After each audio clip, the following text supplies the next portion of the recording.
Түсінесіңдер? Отан деген біздің балабақшамыз, отан деген біздің үйіміз, отан деген біздің достығымыз, отан деген біздің ерлігіміз. Ой, жарайсың, Кәусар. Отан отбасынан басталады деген біздің бұрынғы ата-бабамыз айтып келген. Отан отбасы, отбасындағы сүйіспеншілік, бірін-бірі сыйлау, ата-ананы сыйлау, ата-ананың балаларға тәлім тәрбие, ақыл кеңес беруі, үлкен әже апа аталардың. Соның бәрі сайып келгенде отанға келіп тіреледі. Отан отбасы шағын мемлекет. Сендерде де мына балабақшада апайларың берген білімдерің, тәрбиелерің, оқып жатқан сабақтарың бәрі отанды сүйгендіктігі, отанын сүйген азамат, азаматшалар, міне сендер бүлдіршіндер отанды сүйгендіктен осындай білімді, тәрбиелі бала болып өсесіңдер. Отан дегенде үйде папаларымыз бар, әкеміз. Ол үйдің барлық жағдайын жасап отырады.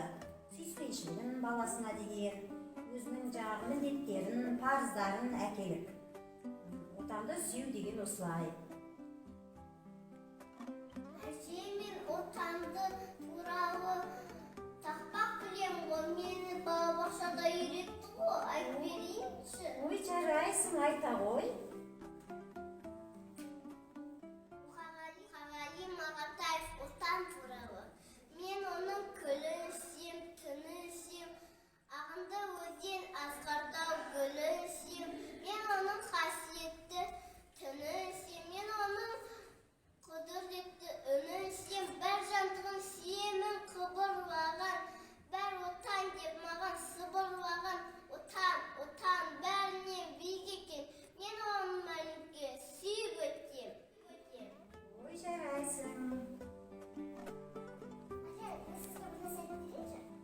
Ой. Не айтайын мен? Мен отан туралы. Отан туралы мақал ма? Айта ғой. Дұрыс айтасың, өте керемет.